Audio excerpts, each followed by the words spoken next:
Well, good morning. I thought I'm going to give this a try. I got myself another headset because the last one died. And so I'm continuing on with, wow, I made a lot of notes this morning. Continuing on with The Myth of Normal, Gabor Mate's book. I'm actually on it with like the second time, we'll say officially, more than the second time. But I just finished chapter 31. Yeah, chapter 31.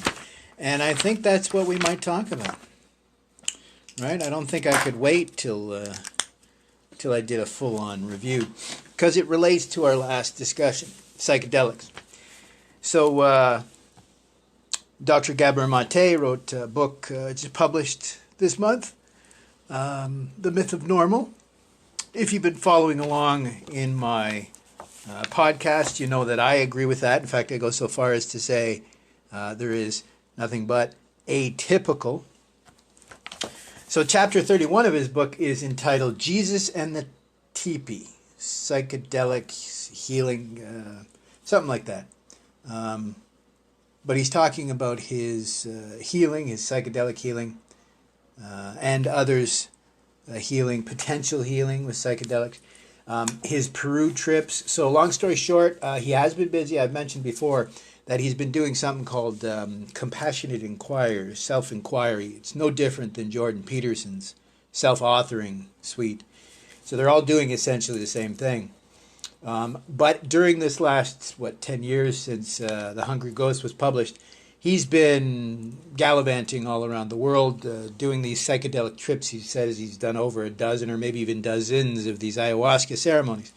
But as you'll see, we go into it, I still don't think he's learned, even after he was taken to task by these Peruvian healers that he was paying.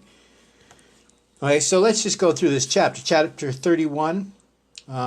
Immediately in the opening of the chapter, when he starts explaining about his Peru, immediately it sounded like nothing but psychedelic tourism, right? So that immediately will strip a lot of the potential healing. Because I've mentioned before, when someone comes to a new protocol in science, or to come to test, like say in a study, a trial, because they have the intention, the good faith of wanting to heal, they're actually 36% more likely to succeed, even if they end up with the placebo, or it's a protocol that, you know what I mean, not a great protocol. I've talked about this before. They've studied a number of different mindfulness protocols that, they should have known were going to fail. But, so that will apply as well to this, right? If 36% of patients heal no matter what the protocol is because they came with the intention to heal, how about someone who comes to a situation with negativity, or worse yet, if the negativity and the toxicity are present within whatever the protocol is? And we'll get into that because literally that's what ended up happening. And so I asked, will he mention? And he does, but he definitely glazes over it, right? So he's talking about using psychedelics to get to this truth, to, our authenticity. So he initially started talking about this retreat that went on that were all professionals going, and I find that funny because I think that was part of the problem. You need to have a mixture of professionals, meaning noobs, Poindexters, as some people get upset when I use that term, but I love that idea. These people who, as Nietzsche said, have too much of one thing and not enough of everything. Right? So he talks about these professionals, and I even kind of predicted that they ended up being, you know how I feel when it comes to many of these scientists. They lack the ability to leave what they consider reason and common sense aside to be able to explore both the sense and the nonsense. And Gabor Mate goes on to explain that, yeah, that's exactly what his problem was. Because he admits that it was all tourism. He actually mentions this is called the Temple of the Way of Light. He says it was really authentic, but it's organized and run by a Western guy who hires, volunteers. It sounds to me like just about any other one of these money-making systems, because the truly altruistic programs aren't going to be advertising like this, right? Said it was they were working for something they do not believe. That's my opinion, right? Like, it takes a special individual to have, I guess, faith, but the trust that you may not know everything. And when we look at the Dunning-Kruger effect, we tend to make fun of someone who's a noob, but we forget that Dunning-Kruger teaches us about experts as well, that they're just as likely to be arrogant or to miss that maybe they don't understand it, right? And as I said, he mentioned that it is almost all tourism. In fact, later he mentions about the risk of cultural barriers and such. Well, then why ayahuasca? Why? Because I think it made a lot more money. More people were buying into that than, say, some other protocol that they hadn't heard about in the news over and over again.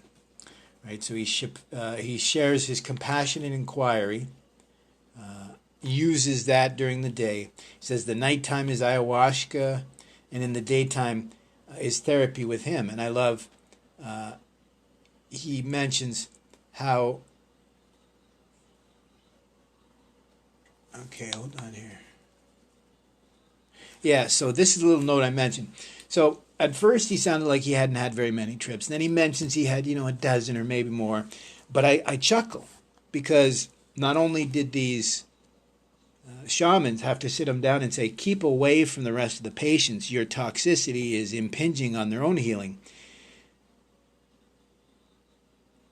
This same practitioner will talk about how, doctors need special training, not just the 10 and 20 years that they spend training medically, but how about special training for trauma? He actually talked about how he had an intensive training for his therapists and doctors and such, for training for trauma.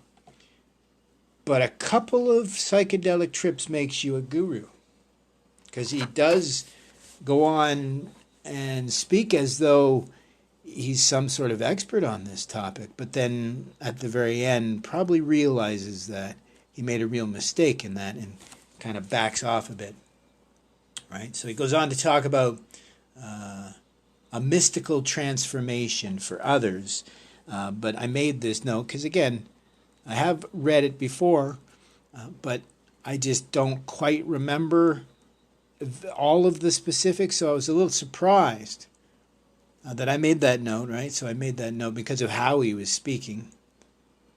Talk about the mystical transformations that he saw for others, and yet he doesn't seem to have healed all that much himself.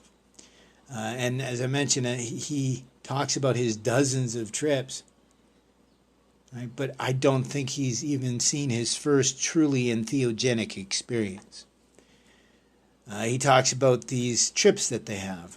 There's moments of silence, there's singing or chants, kind of like mantras. He says it's a hallucinogenic and a physical trip. So that's where he was missing out, because he said he wasn't experiencing that. I mean, he felt some of the calmness and such. So Mate goes on and explains, you can pretty much tell that he had gone on, talk about a waste of time, money, and imagine how many other people he may have impinged their healing because of it. But he toxically had a bad faith. He even openly says that he was laughing at the shamans. Yeah, good luck. That's not what you go to these things for. You're supposed to be going with proper intention and good faith. Right? He talks about frustration and disappointment at the shamans, the ceremonies, the psychedelic medicine, but never once does he talk about his frustration and his disappointment with himself. Right? He should know that he's actively impinging this healing, especially since he's had these insights, then written this book, and then, I would hope, gone back through the book, and he still didn't realize, ooh, geez, maybe I should insert something there saying that, yeah, no, I went to a dozen trips, and never once did I have the proper intention, right? To truly have the faith or the trust in the potential healing. And again, I'm going to get to it later. Not the medicine, but in yourself. This medicine just allows you to get out of your own way. Doesn't even unlock something inside of us. All it does is unlock our barriers. And as you can see, he took great pride in keeping those barriers up, even when challenged by intense psychedelics. It's really quite sad. And I was surprised that he didn't mention, right? Because I am quite open about how toxic I am towards my own healing and how much I can get in my own way. It's this know thyself that the entire chapter is about, and the previous particularly. The previous chapter 30 was almost exclusively about getting to know thyself and thy traumas, and obviously what causes, right? So I said his bad faith was impinging the healing, right? But yet he goes on and says he still sees himself as a healer and a teacher, right? So that to me is an LOL. Like, really? You think yourself a guru, and you haven't even learned how to use these insights, these medications, whatever you want to call them, these tools to insight. So I say it's toxic energy.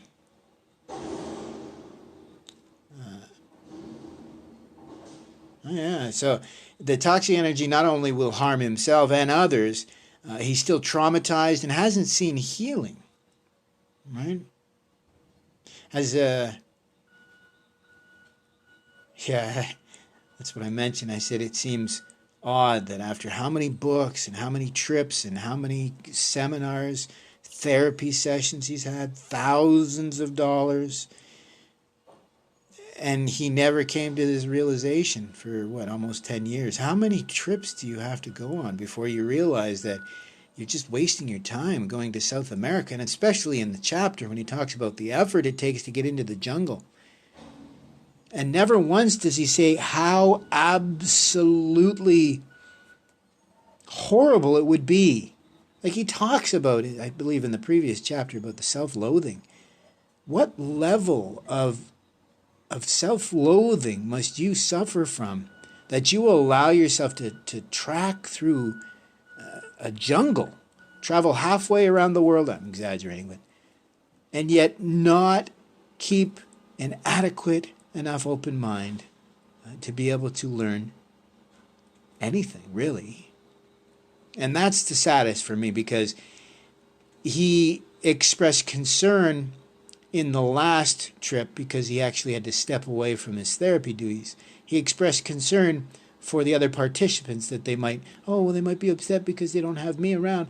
But never once did he express concern for the dozen other trips that he might have led and maybe even wasted all those people's money. Because again, if you have, it's possible that your guru, if he's completely deluded, could still help you heal. But I'm talking about good faith. So, if you saw a modicum of healing, 20% healing, what would have happened if the instructor truly was a believer in the medicine and an actual patient? Right? Like I've mentioned before, we have how many mindfulness teachers who can't explain how it's helped their very lives. They talk about, I find it calming and it helps me handle my day-to-day lives. But you can't explain to me how it helps you get over, say, a childhood trauma, or helps with a disease, or troublesome personality, whatever it might be. Never once did this Dr. Gabor Mate share, and this is a know thyself, share how many other people might he have prevented from truly experiencing the healing potential of this protocol. And not just psychedelics, I'm talking about know thyself. That's the protocol here. So I go on, and that's what's funny. So they actually pulled him aside because the shamans, as I noticed from the way he was writing this chapter, the shamans noticed how toxic he was. And he said, no, do not take part in the ceremonies at night, and more so, do not have anything to do with these patients. Because even the shamans, not knowing who he was, knowing he was a doctor, but not knowing who he was, tagged him as so toxic that he would impinge on their healing during the day. You're no guru. So what they did, again, these are true healers. So they explain how they need to offload some of this toxicity as a healer that you can sometimes take on from all of these suffering patients. But they didn't give up on him. In fact, they spent the rest of the session, the therapy session with Gabor Mate, trying to help him heal. Right? And he goes on and he explains his experience. And he has absolutely nothing to explain except that he just fell like flat on his face, prone, and he just laid there for like an hour or two. And his whole insight came from others. See, that's what I've experienced before, that those that have not had a true entheogenic experience, they talk about, the body load or the evening or what somebody said or what they may have done, right? It's this idea of great people talk about great ideas, right? Small people talk about people and events. So in this case, true insight leads to, right, sure, it could be so profound that it's difficult to express, but it's never so simple as you just going, oh, well, I was told I just laid there for 2 hours. Yes, you come out of it with some incredible benefit. But I'll explain what I mean by that later. Like, if you go on to say that you communed with God and you have nothing specific to share about it. Yeah. So, I just say that in his days, there was no real insight. He only had calm from the practice, right? Which we see in the West. So much of what we're teaching here in the West doesn't include the sufficiency. I just actually was discussing with, I guess I could say, someone I'm mentoring, and he has both disease and family history and personal issues that he's working through. And that's what we were actually talking about just the other day. The fact that he needs some sufficiency in his practice. So he's blending Stoicism and Buddhism because he finds a pragmatism or a sufficiency, a usefulness in Stoicism that he doesn't see in Buddhism. But again, he's not learning the Buddhism directly from the source. He's getting it from a Western source, English very specifically. So he doesn't see what I've taught over and over again, the sati sampajanya, this idea of remember your teachings, right? That things are impermanent, suffering resides, its source resides in the self, and the self is a construct that we attach to from moment to moment. It is, as Gabor Mate calls the self, from chapter 30, the self is just the experience we've had and what we've taken from that, how we reacted, how we perceived, and how that goes forward. So I say the self is this trauma-informed adaptation, right? The affect that makes up the I is nothing more than not just the experience, which is an oversimplification. That's even an empirical approach. More so than the experience, it's our reaction and our perception of the same. Right? So he goes on. I actually believe that he avoided insights, right? As patients tend to do in Buddhism, right? Because the toughest thing to do is this insight. This is why shamatha and vipassana go hand in hand, because insights are going to be challenging. So you need to vacillate between the calmness and the insight, right? Because you need calmness to be able to see the reality of either misperceptions from the past, the present, whatever it may be, or even just attachments we carry. Right? So he talks about this one last experience where he just laid himself out, right? He talks about transcendent joy as an experience. He said he saw the Hungarian word for happy pop up in his mind, which again, as a doctor, surprises me. Happiness is not what we're looking for. Contentment. Once again, this serious dualistic outlook in life rears its ugly head, even for somebody considered one of the foremost experts on trauma, right? Heal thyself, right? So I go on and I mentioned he had what's essentially a synchronistic experience from finally embracing this experience, right? Jung would just say that he finally attached to the positivity as something that he could carry forward. Nothing changed. I don't think they upped his dose. Like, he may have something going on. I mean, I actually have explained this before, that there may be a connection to people that have less dopamine and serotonin receptors, that they don't experience these psychedelic experiences in the same way that someone with more serotonin receptors, right? Because I know for me and many other friends, anecdotally, that if you have a high ACE score, this is that adverse childhood experience score, kind of tells you if you're traumatized, tells you if you had a childhood experience.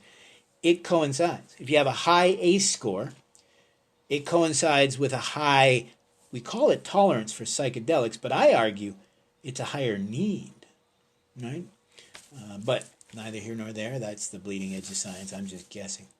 So he says it was the first wounded heal retreat, is what he called it. All of these doctors that were wounded, right?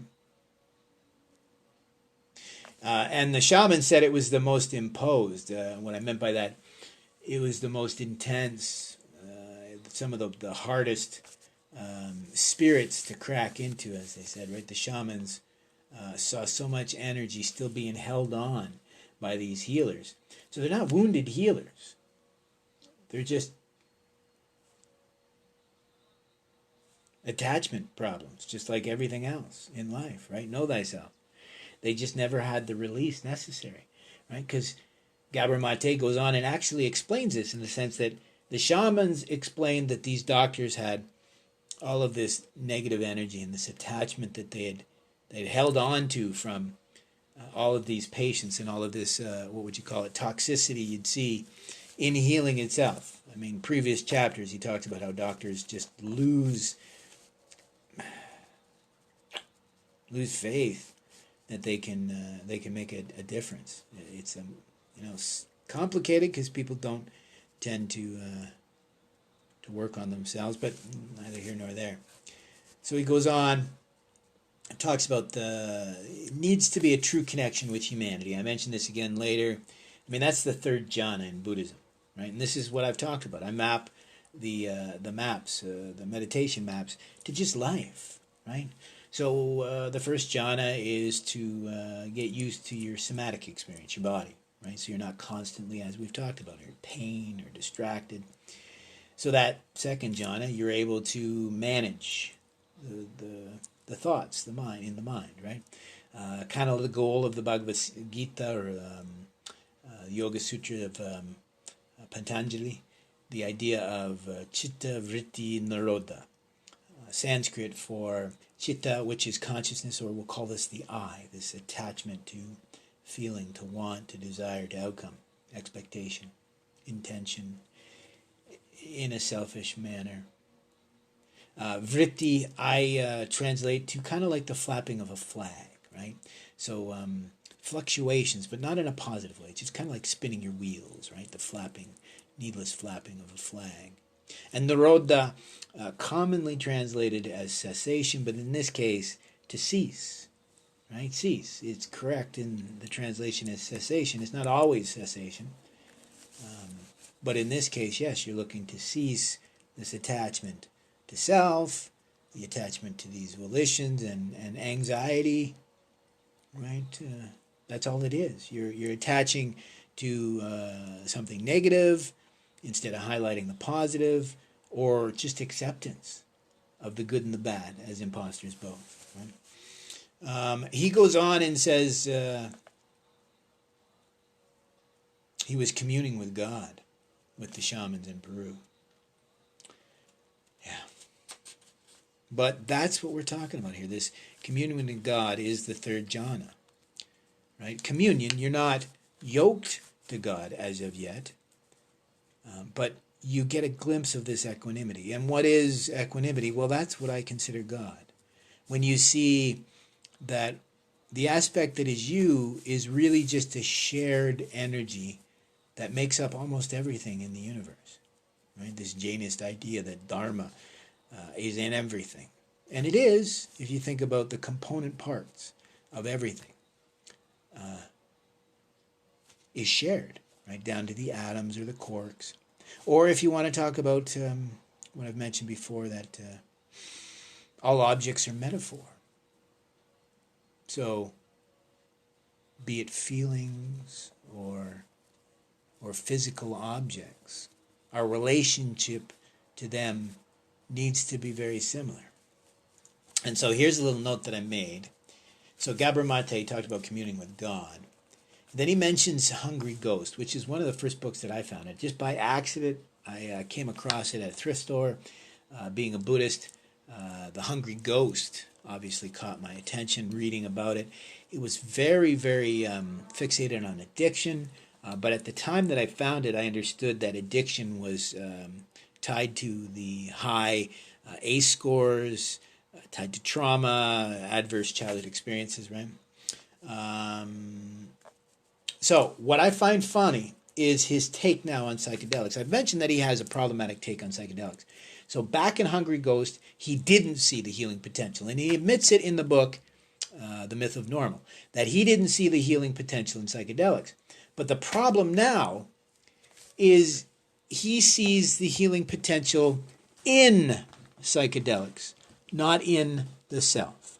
So what I mean by that is psychedelics have a potential for healing because so many people, like Gabor Mate, are stuck in their rut, just won't get out of their own way. Psychedelics can help with that. Some people are so traumatized they can't even find a sense of peace or a place of safety. Psychedelics can help with that. Sometimes people don't realize the potential possibility of a change of state, a change of perception. They can't see anything being different. Psychedelics can help with that. But for the majority of patients, there is many, many other protocols, and I'm going to explain what I mean by that because he goes on and talks about how hard it is to access this psychedelic healing. But there's where the problem lies. I don't believe that psychedelics are unlocking anything that we can't unlock ourselves. Sometimes we need to get a move on, right? If it's time or effort, that I understand. Expense, it would depend on what you mean by that. If it's impinging on your livelihood, then yes, you wouldn't want to waste years in therapy when you could kickstart the healing with some psychedelics. But what I'm getting at is he doesn't see the true potential in ourselves, and psychedelics is just unlocking that. He now sees psychedelics as a separate protocol from all the other protocols. And I may be wrong about this, but again, we're discussing this so that we can understand. And if anything, I may use rhetoric in an attempt to access the sense and nonsense, but we'll go on from there. Let's see here. Now he sees the potential, but he even has reverence for it, he says. That is the black and white thinking that I warned about. He was completely against it 10 years ago in the books he wrote. Fast forward to today, he sees a reverence. He's worshiping at the altar of psychedelics. Right? He used to worship at the altar of empirical science. He started to understand the importance of placebo and maybe metta in our healing. Yet he's placing this same, it's not groundless faith, same as science, but too much trust. Remember, the first rule of logic is doubt. The greatest human forecasters are those with the greatest doubt, especially in their own theories. So my superpower as a dyslexic is the entire world looks like it's broken in a sense, that I have to decipher it constantly. So I'm not in autopilot as often as others, which has allowed me to develop a stronger sense of mindfulness, higher order thinking, because it's mandatory. I digress there, I apologize. But what I was getting at here, so I already mentioned this idea. What I think is he doesn't understand that the psychedelics just unlock the healing what's the term the scientists love to use? Modality. The healing modality is within.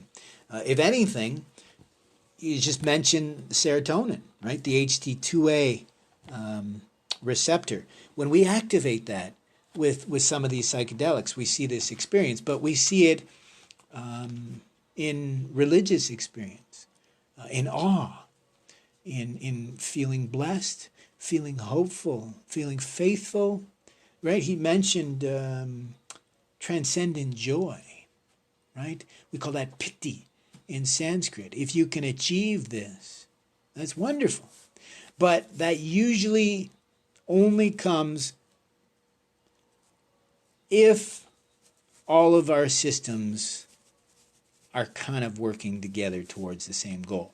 I'm going to get to what I mean by that, this Gestalt idea that we are a system, a pattern, right? We're not, individual little separate systems working together. We are, but you know what I mean. So I say this can be done more easily. And for some, they need this experience to begin their healing. But has he missed the truth of being able to do this with fasting or vision quests or meditation? I've already mentioned all this. That's my note. Has he missed this idea that for the vast majority of the population, if they're not so traumatized that they can't even get out of their own way, as he was subject to, the vast majority of the population aren't that hard done by. As he says, they were all wounded healers.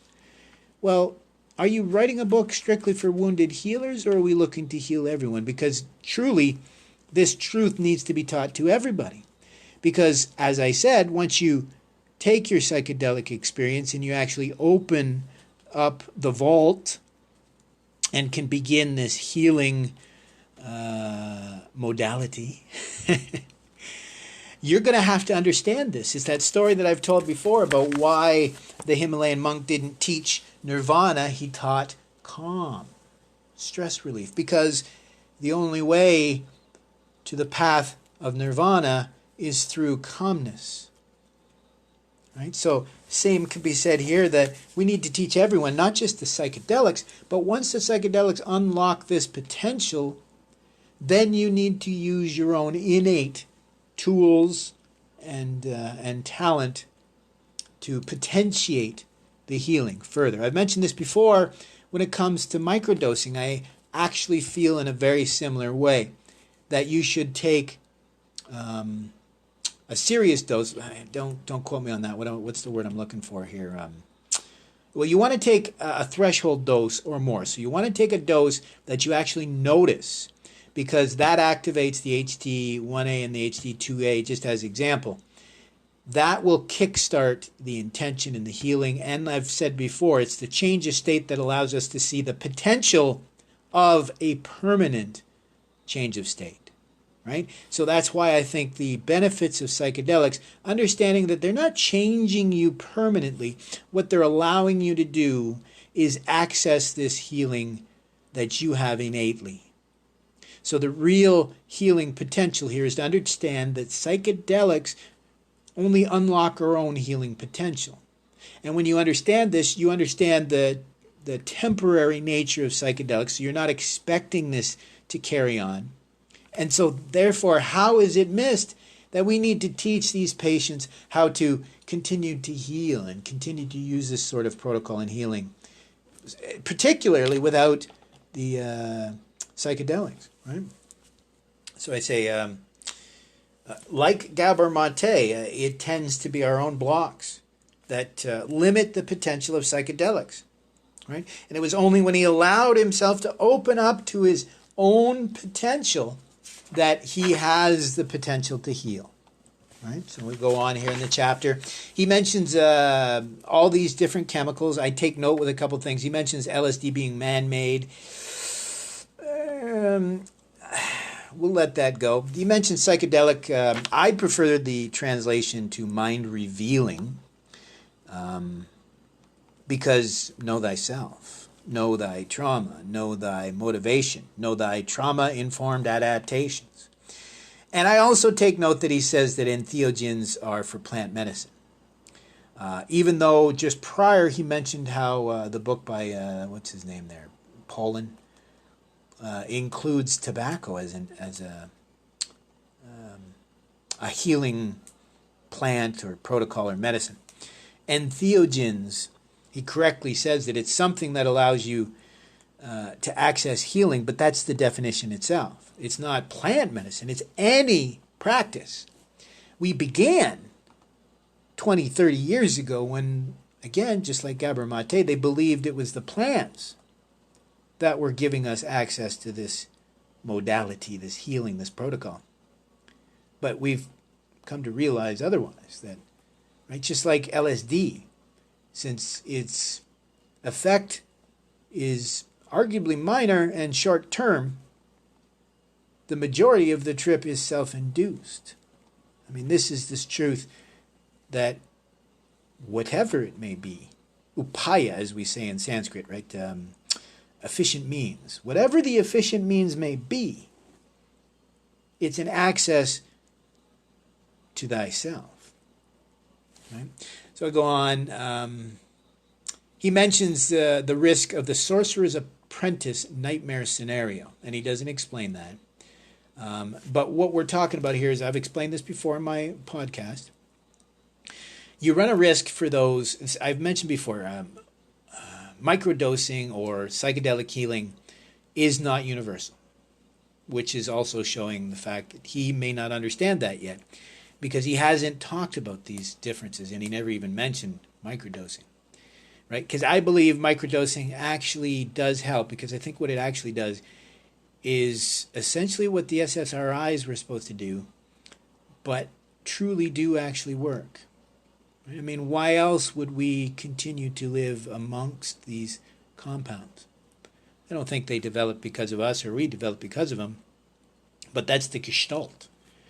We may not be able to know whether we are who we are because we took psychedelic plants, fungi, whatever you want to call it, or the fungi, the plants, exist because of us. I mean, it doesn't matter, because the real takeaway, the real lesson, is the truth that it is the unity.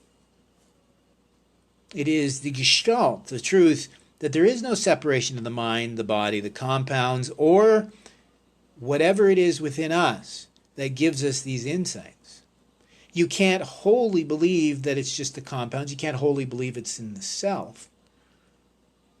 But I digress. He talks about that it requires adeptly led sessions. Oof. And I just made a note, the hubris right there.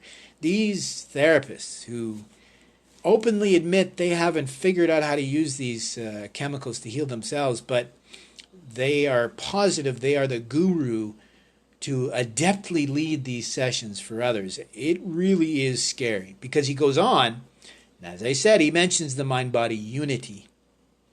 Yet still, now, does not see the unity of the opposites, right? He just needs to read a little bit more Jung, in my opinion, and he'll get it.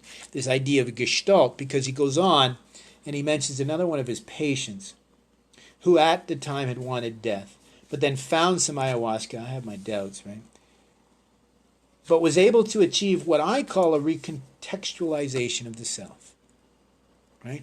He attributes it to a connection to the plant or the patient, instead of what it truly is. It's Jung's synchronicity, right? So they had this experience where they saw a potential that they may be able to live differently than the way they've allowed themselves to live, or the way they've habituated themselves to reality, to perception, to existence. That's all that was, right? It's what Nietzsche said. He said, we attribute these fantastic insights to a supreme being because we just don't have the faith in our own ability. We have that self-loathing that impinges in our trust that we would have the ability to achieve these ideas. I've said this before, that I think in philosophy, this open problem of induction is actually a misunderstanding of the infinite potential of the human mind. I think the mind is the most powerful computer on the planet, as Dr. Gabor Mate was talking about, how we need to use our insight, our memory, and our cognition to navigate this world. And this is why I argue that Buddhism, as well as just about every other protocol, is an attempt to heal trauma. Teach logic, you name it, it all works down to being present and aware and being able to bring your tools to bear. That requires that you don't have these trauma-informed adaptations, you're not daydreaming, you're not petrified, you're feeling well and you had proper sleep. I mean, it's a gestalt, but it all boils down to intention. When you realize that you're here to heal and you're here to live and you're here to create, then you start to understand how important this know thyself is, right? And so that's what he was going on. He mentioned again how Mioke developed a relationship with herself and her disease, and she was able to actually handle her inflammatory flares, her inflammatory responses. But having a very rare inflammatory disease myself, I've actually come to realize that that's not what went on. What's actually happened is flares are guaranteed with these sorts of disease, but they don't always have to be debilitating. But what ends up being debilitating is this catastrophizing, right? It's like, oh, I got a flare coming. What did I do? I must have screwed something up. I'll never, this is terrible. Everything's terrible. And the flare gets worse. Pain gets worse. Inflammation gets worse because stress, cortisol, inflammation, all tied together. It's a self-fulfilling prophecy. But what I've come to realize, science has proven that 5 minutes of meditation can reduce inflammation. Okay, so what we're seeing here is acceptance and meditation in a very, very small way. But if this young lady were to bring, say, breathing to bear and mindfulness, I think she very much could see this exact same healing without believing it's the plant, right? And then he goes on and talks about how we shouldn't do this alone. I mean, really? You talk about how important it is to get out here and how hard it is to come by, but if you're like, oh, only for therapists and don't do it alone, not for everyone, certainly, but to say don't do it alone. So he talks about the integrity of the plant and the ceremony. I just think it's rich because he's ignoring the rich tradition of psychedelics that we have, even here in Canada. I mean, we have natural psychedelics. Never mind that we've always had a tradition of importing psychedelics too, right? He says all this, yet, right, he's advertising. He goes on to advertise his retreats that he does in Peru. Well, if you're worried about the plant and the ceremony, because if you understand what's going on with ayahuasca down in South America, because of so much psychedelic tourism, there's a worry that they've lost this connection to the traditional medicine and the ceremony because these people are poor, so they don't have much of a choice. If someone's going to come in and give you thousands of dollars, how can you say no? Right? This colonial idea. And he goes on talking about all this colonialism and the damage from it, yet he's perpetrating it himself in South America. But worse yet is the damage to the plant itself, because there's so much psychedelic tourism, and it was never meant for this many people. This is why I say he should consider mushrooms. I mean, 30 days, you could grow yourself a new supply, whereas ayahuasca, they're cutting down vines and indigenous plants to make this brew, and they're already becoming challenged, right? So the hypocrisy is thick here. And this is what I'm getting at, his black and white thinking, his dualistic perception of many, many things. And this is why I say that our experience of self-actualization is a constant journey. It's not a destination. Because as you heal, you can backslide a bit or new things can come up. This isn't an all or nothing.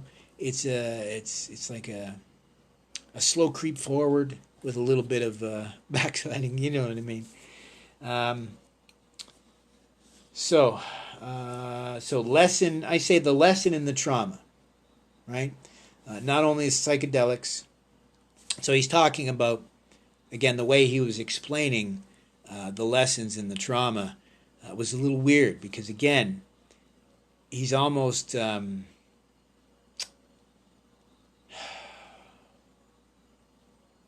he's almost gone 360, right? So, as most doctors are, they're very empirical. They don't believe in anything beyond.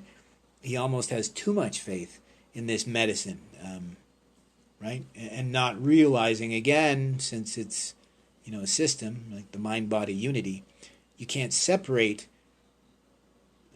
the person's potential to heal from the psychedelic. But I'm not sure if he gets that yet, right? So he mentions the reconnect with the authentic self. I don't believe he said that directly. That's the way I put it across, right? But we're looking to reconnect with the authentic self. I don't believe he said that because I got the strict impression that he either understands Jung and is not willing to really talk about it, or maybe, like me, he shares a lot of insights with Jung, and until you read Jung, you don't understand how close you are to these insights, and you may be able to learn from Jung because he spent decades working on it, right? So psychedelics for teaching, right? This idea that, like the South Americans, I don't dislike their relationship with the plant. They see it as like the Jainists, right? There's a spirit in the plant, like little gods in the rice grains in Japan. This idea of instilling the intention, right? And that's where I made a mention of why is there no mention of intuition like Jung?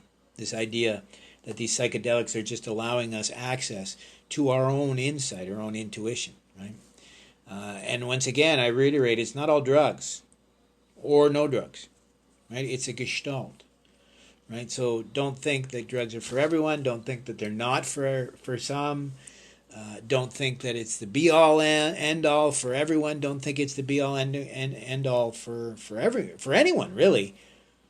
Because arguably, even if you achieve a tremendous amount of healing from some psychedelic journey, you may take another journey, either psychedelic or not. I guarantee it's a must. Right? As I said, these moments of clarity, these insights, are just a window into a potential possibility that we need to manifest. Right? This idea of action, right? So he carries on, and I make, again, a note of the gestalt of healing, right? Includes psychedelics, but it's not limited to. And he asks, how does psychedelics apply their trade? How do they work? He talks again about the mind-body unity. He says it's an access to the consciousness. He said, Freud said dreams are the royal road to the unconscious. And Mate asks if psychedelics could be a more direct route. I answer no.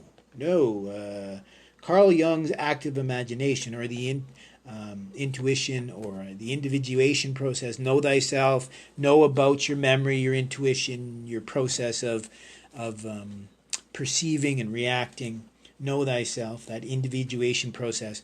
But once you understand who you are and you're beginning to work on that, that's where Carl Jung's active imagination comes in. Because Carl Jung's active imagination, you don't need psychedelics. He may have used some as well, but that might have been just to get over some serious healing, to be able to access his own intuition. But the idea here is the active imagination. I've said this before, you leave reason behind to access the sense and nonsense. That's where psychedelics come in. Arguably, psychedelics, the only thing they're forcing is for you to leave reason aside, because it automatically brings to the fore the nonsense. And in fact, I've mentioned this before, that I think psychedelics do one main thing, that they make the easy things hard and the hard things easy. So on that line, I would argue that what we're seeing here is they make the nonsense seem more reasonable, and they make sense seem more unreasonable. By changing our perceptions, changes our perceptions, changes our state, changes our self. That's that amala vijnana, right? This perfected self. Only a possibility when we can empty ourselves of all of these little seeds of preference and experience, these bija, these seeds that we stow away in our storehouse consciousness. It's the alaya vijnana, the storehouse consciousness of the self. It's no different. Buddhism, Vedanta, Douglas Hofstadter, a physicist, he calls it the strange loop. Right? Carl Jung separated the I from the self because he considered the I to be like that chitta, or the constructed self, whereas the actual self is not so much a construct but as a unity, this unity of opposites. When we realize that we have within us both good and bad, we have both the I and the other, that's when we truly are able to access the present, our imagination, our memory, our cognition, truly be alive. That's the individuation process. That's the know thyself. That's the healing of the trauma. That's being present. That's mindfulness. That's contemplation. So I argue no.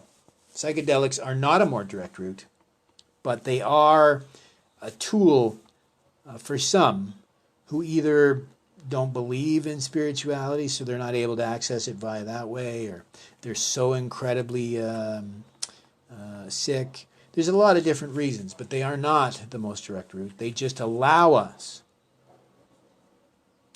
maybe an on-ramp to the direct route, if anything else. So I say the healing and the lessons are not in the medicine, but they're within us. That's the lesson that needs to be learned. So I go on, access.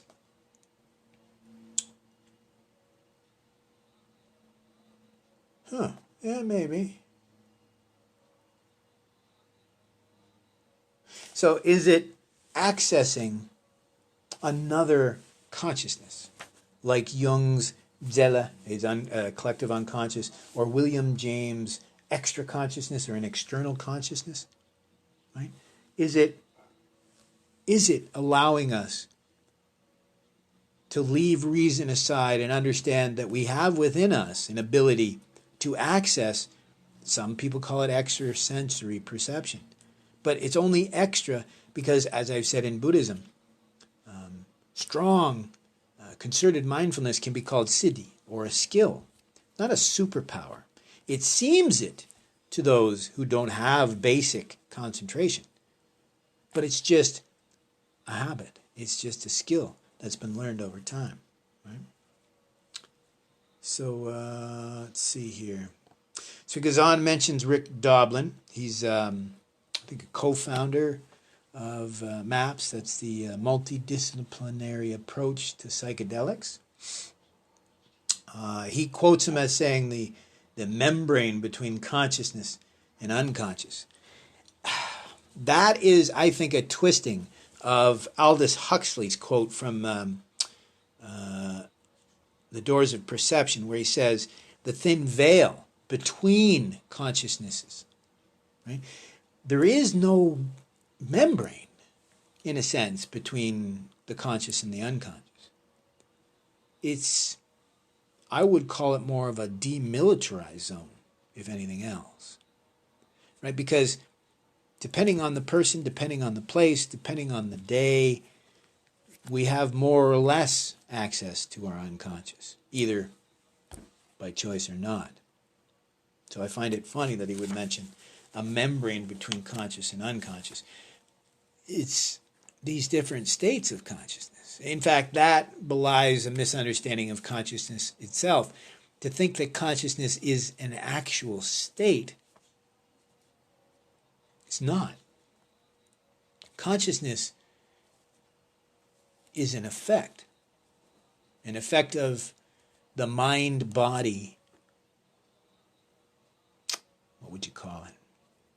mind-body mystery, right? Embodied consciousness. We don't know what consciousness is. We know what the physical mind is, but we don't know what the self is.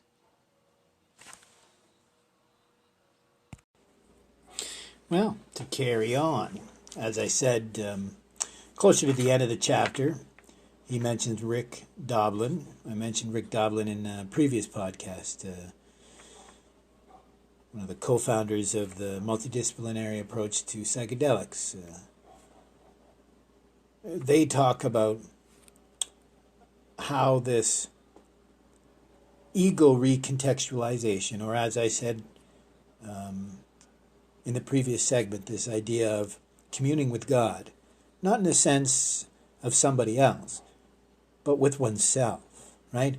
Off the top of my head, I can't quite remember it's one of the power sentences in India.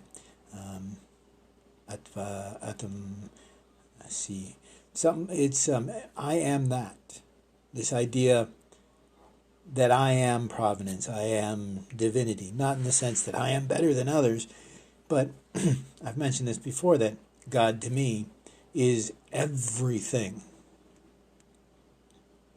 So when you commune with everything, when you finally feel this connection to the universe, this equanimous action of, like the sixth sutra in the Isha Upanishad, which is when you can see yourself in others and see others in yourself. That's true understanding. That's an awareness that liberates and educates, informs and heals. That's truly this idea we're trying to get at here, right? And that's where that expression that I have in French, because I guess I translate it in an English way that's very similar, but I say in French, au bas du ciel, right? We're not the base of the sky, or we're not the hinge pin of the universe, right? So the world doesn't revolve around us, right? Dobbin says,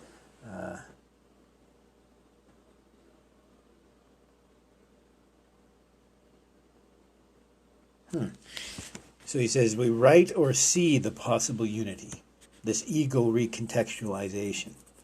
I guess similar to the self-authoring sort of idea. I don't know. Maybe I'm misreading my handwriting, but it seems odd writing about this unity, but it makes sense. I've never thought of that, actually. That might be an important tool to add in after, because that's what Carl Jung did with his active imagination. Maybe we should consider doing some journaling around psychedelic healing, right? Before and after, maybe, would be a good idea. But as I said, this ego recontextualization is that third jhana, right? When you can see, right, you're not the center of the universe, and you see others in yourself, and vice versa. It's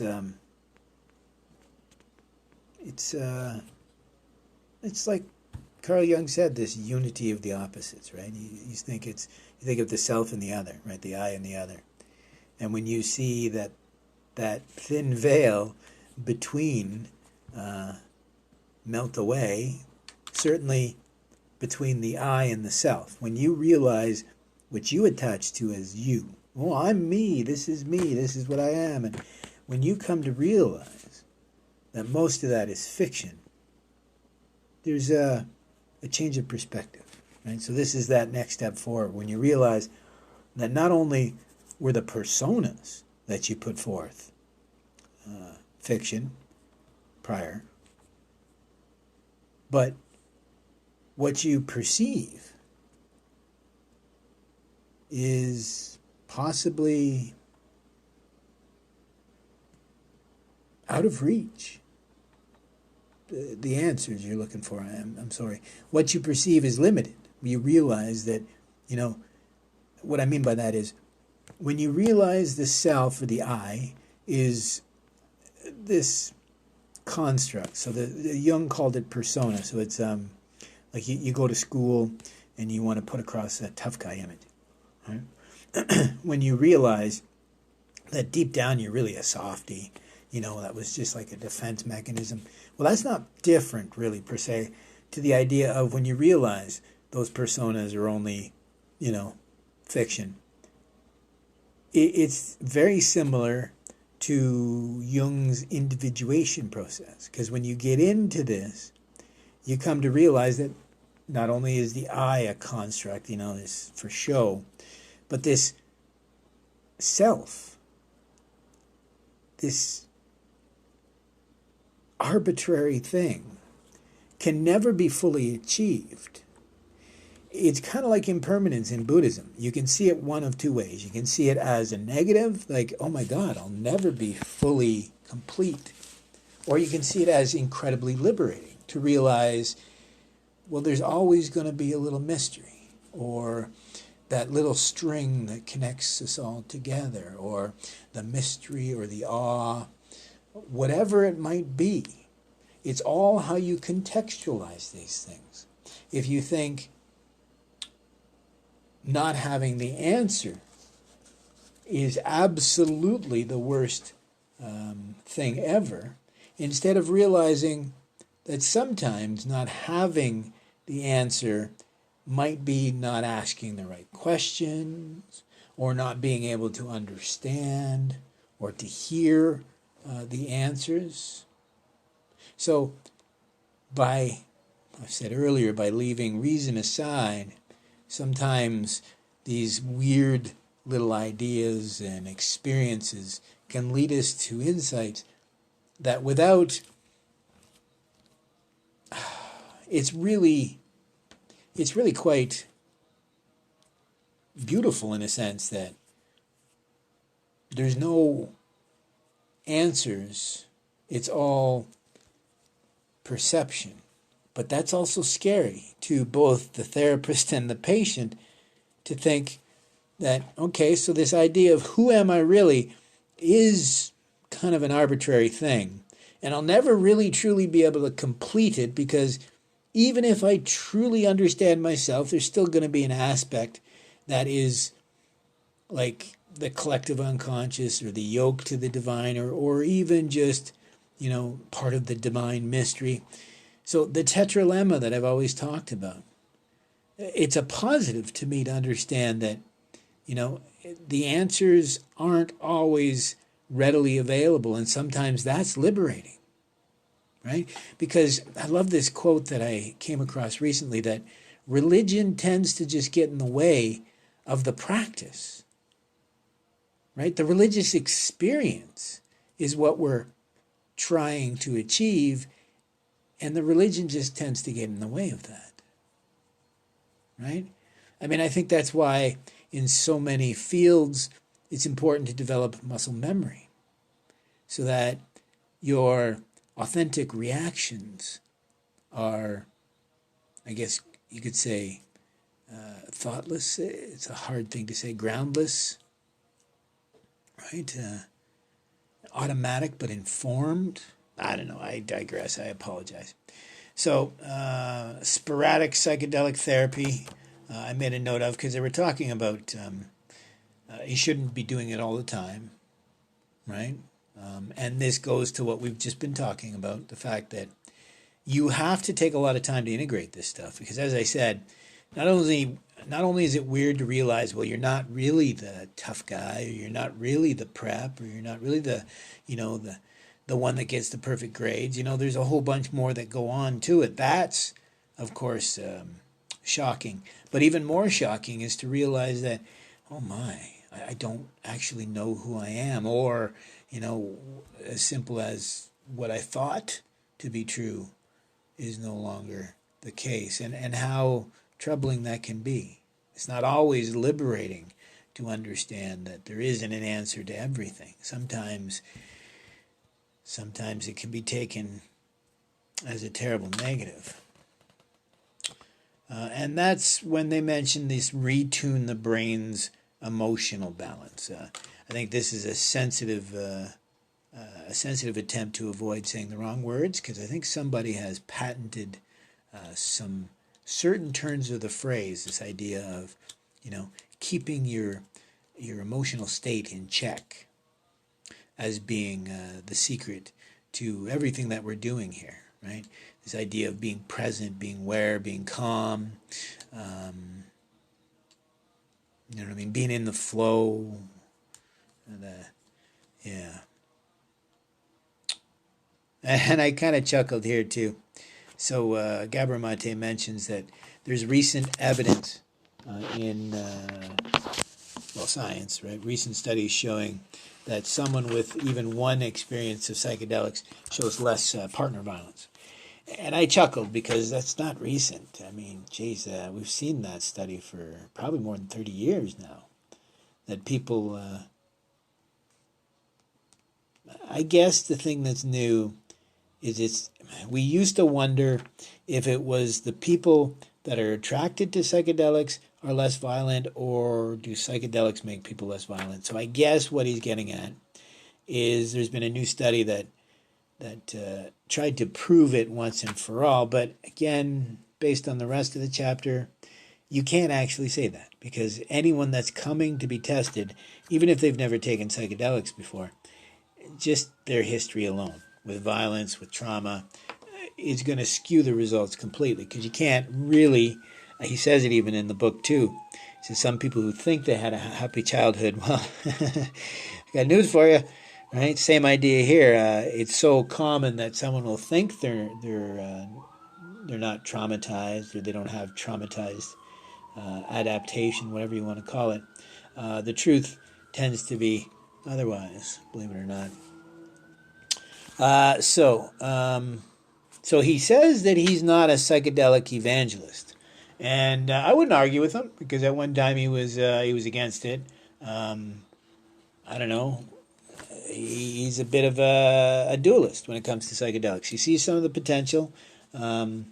He's seen a lot of the potential, but he does realize that there's some possible negative issues, and it's not for everyone, and it requires some experience and some so it's complicated, right?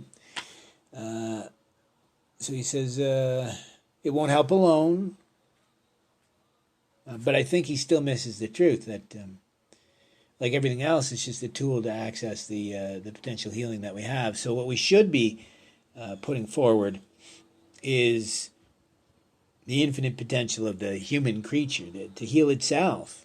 And I'm not just talking about placebo. I'm talking about positive self-talk. I'm talking about meditation, mindfulness, hopefulness, positivity in the face of doubt. And then he goes on and talks about a section that I found a little funny. So I made some notes about. So he mentions how psychedelic therapy is esoteric, expensive, and time-intensive, right? And he says that it's bound to being out of the reach for practical reasons and for cultural reasons, right? So I wonder, is it another doctor with zero clue of the actual reality of psychedelic use? Right? Like, certainly here in Canada, I mean, we have our own psychedelics that we have a tradition of using. Never mind, in my lifetime, certainly lots being made. Mushrooms, I think I've mentioned it earlier. Instead of going to Peru, in 30 days, you can grow your own mushrooms and know exactly the source and all that jazz, right?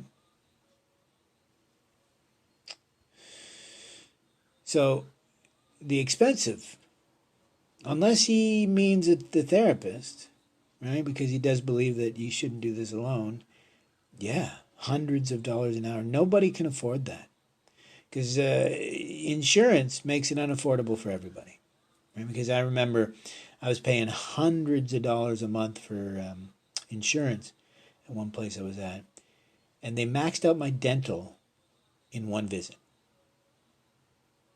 Right? Didn't cover this, didn't cover that, didn't cover this. Like, that's because there's so much of these costs, right? There's so many people that are going to a therapist weekly or monthly and spending hundreds and hundreds and hundreds and hundreds of dollars, and that cost is being shared by the group as a whole, when if this person was forced to pay out of their own pocket, arguably they would maybe do something like eat a little bit better and think a little bit better. And as I've heard with so many of these patients of therapists, it's like the sitting on the cushion of the meditation. There's far more of these patients who feel the entire practice of therapy is in the room or on the couch. Very few, comparatively, carry that into their everyday life. Similarly with Buddhism, with Vedanta, you don't see it as often because they teach this as part of the practice to carry it to your everyday life. There is no separation between practice, divinity, and the conventional reality, as we might say.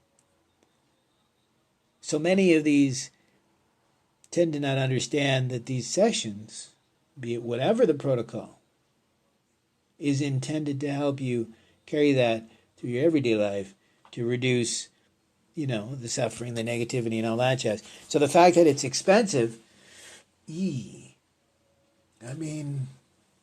don't think there's a solution there if we're going to make it through a therapist, right? Which is, the irony is, to become some of these therapists, you probably only have to take a very cheap course.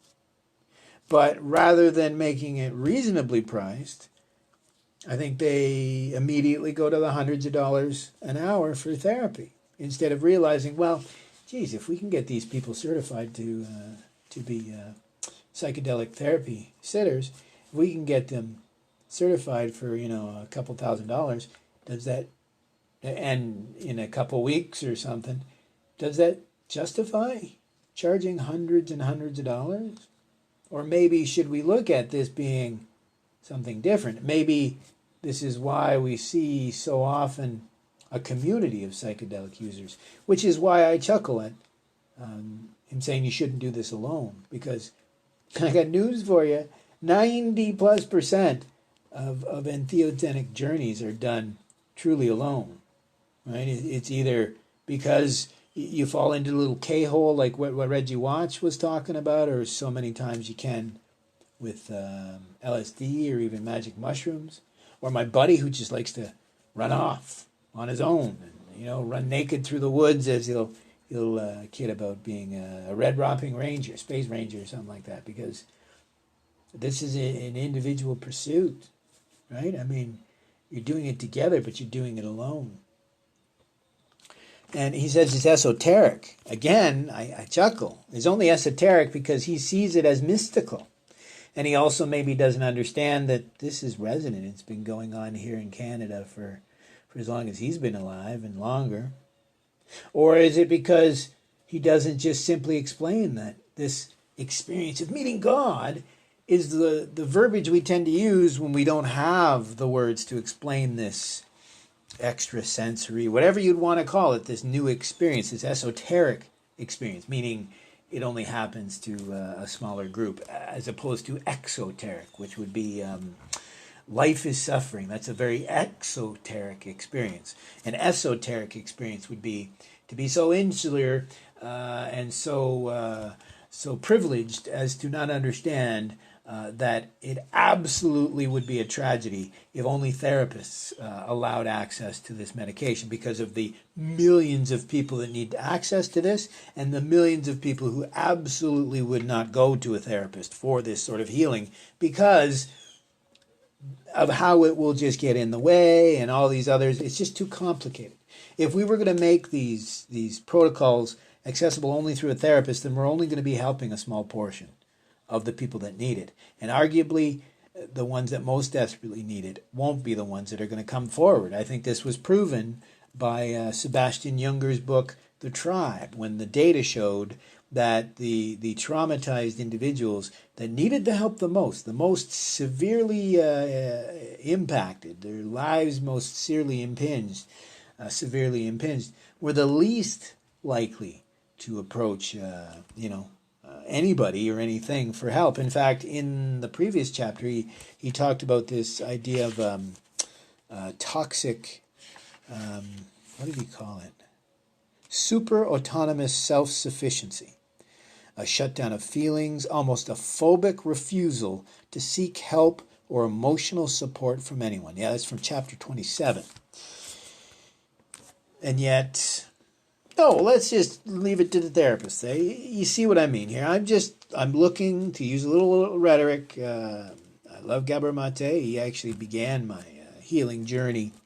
So I actually have a lot to thank him for. But this is what we're here for. We're here to help advance this understanding, not coddle what little insight we do have. And then he mentions the cultural, right? There's this barrier to psychedelic therapy is a cultural one as well. And I would argue, yes, absolutely, with the ayahuasca. It would be cultural because you got to go down to South America. There's only so many of these shamans. But that goes one step further.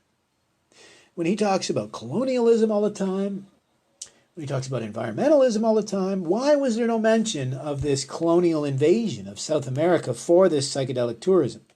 Or the incredible impact on the environment and this tradition, the destruction of it, in a sense that unlike, say, psilocybin mushrooms that you could just grow at home, these plants, ayahuasca in South America, need to be pulled down and pulled out of nature and arguably becoming more and more rare. Right? So I said, so why not a practice like psilocin, which is the psilocybins converted into psilocin in the body. So it's the actual compound. Right?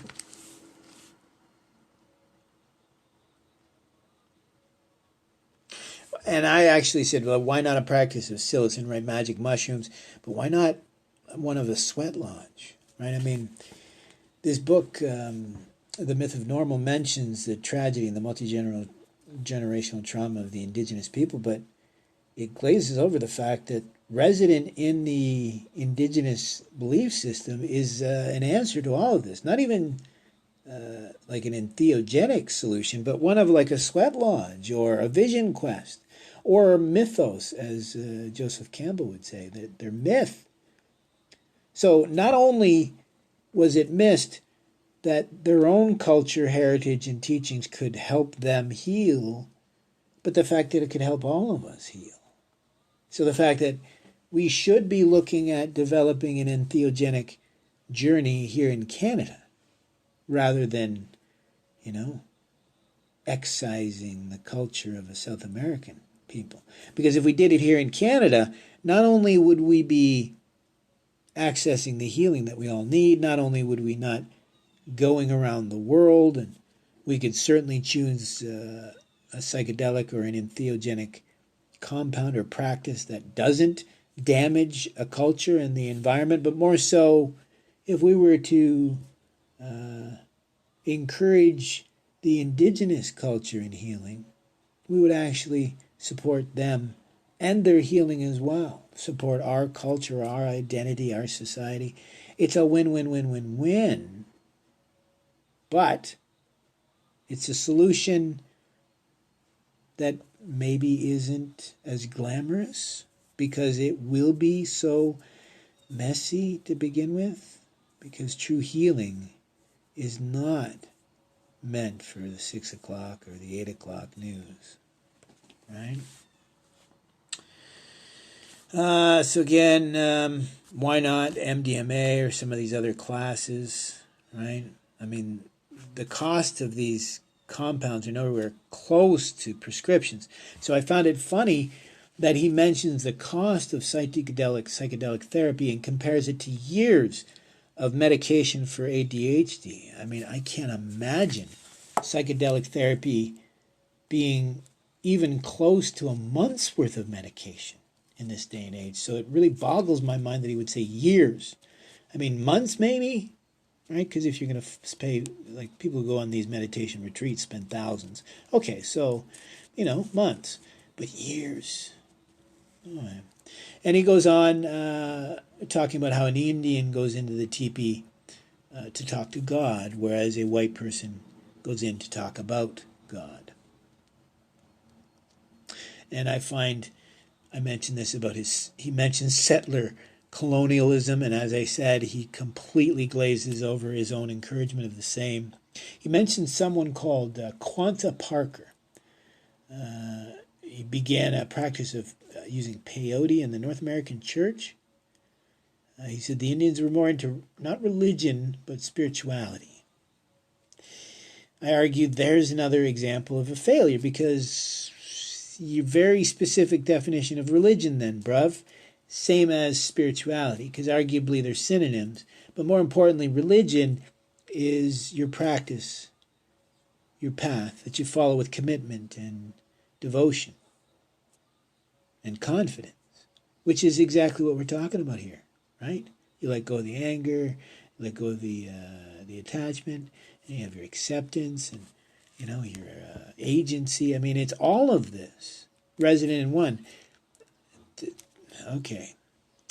He said, and the last thing that surprised me, he said that after my communion with God in the Peruvian jungle, I had a felt sense of what Quanta Parker had meant. I found that funny. First, you can understand why. First, about his communion with God, because as he explained the experience, it did not seem like an experience from God. It's purely synchronicity, because it was the shamans who said he had communed with God, not him. He said he just was told that he went face forward and he saw the word for happy. So all synchronistic here, but to think, imagine how special you must think you are, right, to commune with God. But for me, he didn't, because he still admits he doesn't really know himself. So you may have had a glimpse of God, a glimpse of the self, a glimpse of also what you negatively attach to, which is what the self is. But to have this experience of communing with God, to me, speaks of the opposite of what this is intended to teach, right? The minimization of the self and the ego. Right? You don't come away from that thinking that, oh my gosh, I commune with God. It's the true experience. Should be something along the lines of what they had actually explained earlier, this idea of a two selves, which I think is just a really crappy way of explaining like a dissolution of a tangible self. And that's what happens. You go into these experiences, and what you attach to as self tends to slip away, because your white knuckled grip on what it is that makes you, either from forgetting to hold on or just sheer, you know what I mean, the way things work. It's like dreams, actually. To the Vedantins, they believe, in the Tibetans, they believe when you go to sleep, you leave this attachment to self behind. Right? So it's the same idea that when you finally let go. Right? Arguably, it can be fit into Gabor Mate, who was talking about how children are stuck in a theta brainwave state, almost a hypnotic state, as he says. I would argue it's more of a unity state. So these children are more of the theta wave being the equanimous brainwave, this unity brainwave. Call it hypnotized if you want, call it suggestive if you want, but it's much more open and understanding. Like this idea of possibly the theta wave state is this Tibetan bardo, this state where we're transitioning from the attachment to the self to a communion with the other, right? Okay, and I mentioned here, I've shared before in other podcasts, that God is how we contextualize our journey within. When you take a psychedelic, or you go on a fast, or a near-life experience, a really severe, significant meditation experience, I explained it that it's like the Good Friday experiments, right? We see equanimity, And this is how we explain it, right? We explain it as an experience of God, if we're a God person, or, you know what I mean? As a Buddhist, you might explain it as like, I felt like at peace, or it would depend on how you'd explain it. And so I just explained, as I said, the Tibetan Book of the Dead, and actually where my personal contextualization, if I'll share that. So that's my own personal anecdotal experience. So when I actually read the Tibetan Book of the Dead, I actually got the copy by Uma Thurman's dad, Robert F. Thurman, when he first published the book. I believe it was like in the early 90s or late 80s, but don't quote me on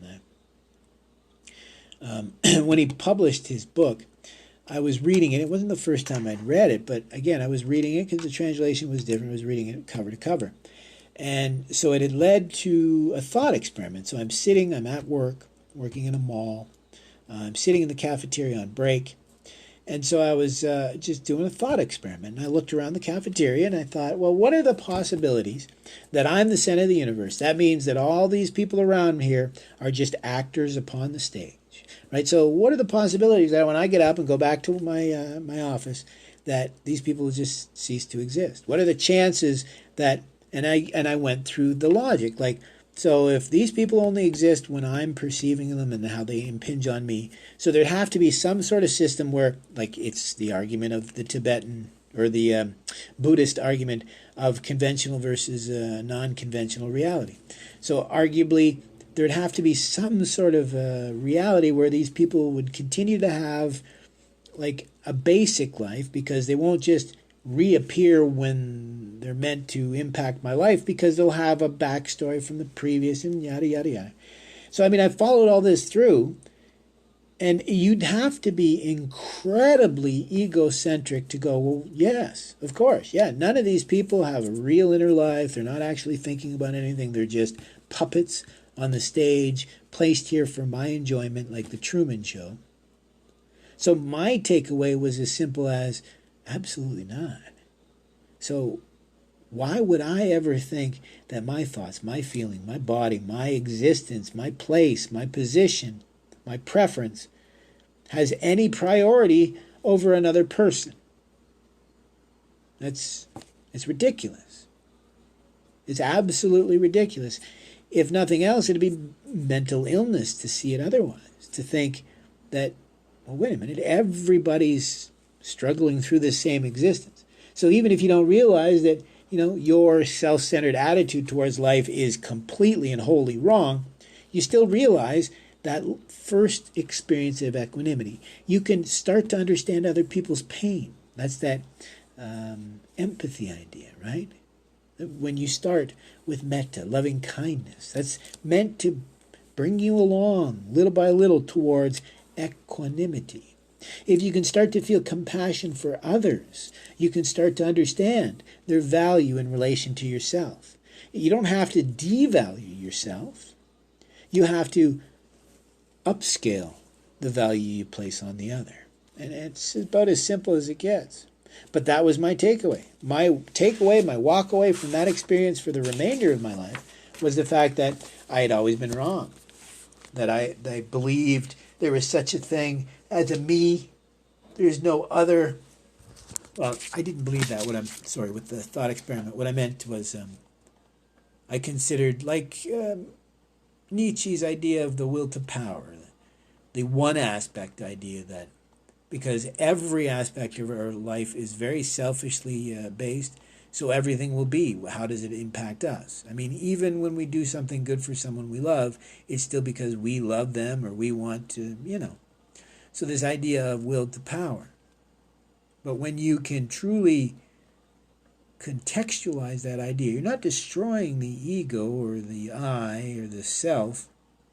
It's this idea that, well, I love that Jung calls it the unity of the opposite. Because if you can understand, there is a unity between, like, a necessary self, right, to get by in life and to support others. But at the same time, there's a necessary connection to the other.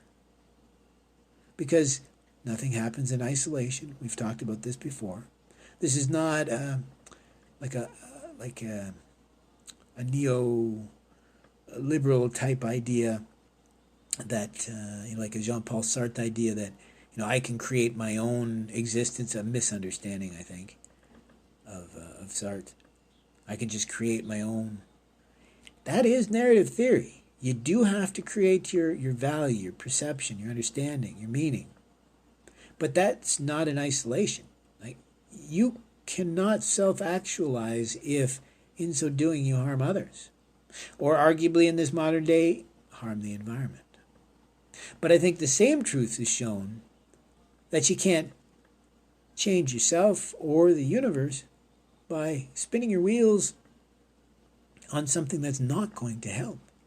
I've argued this before. Instead of having everyone fear for the future with doomerism and this absolute catastrophe that we're all headed towards, as they say, what we need to do is encourage people to make positive choices in their everyday life towards that end goal.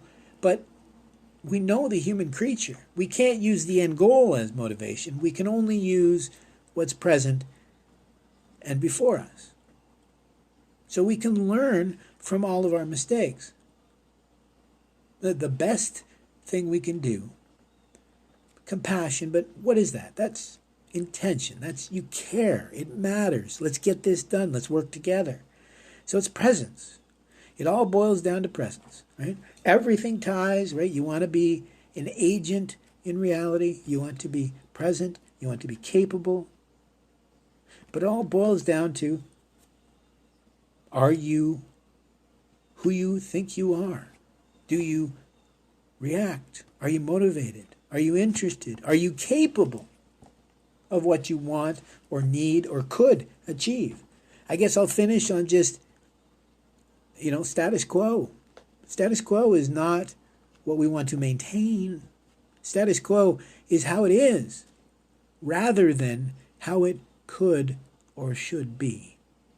Right? So this idea of know thyself is not about what. It's about could or should. So the attempt to understand who and what we all are is a creep forward. It's an attempt at understanding. It's not an all or nothing. It's just a little bit of work. Like I said, creep forward, maybe a little backslide.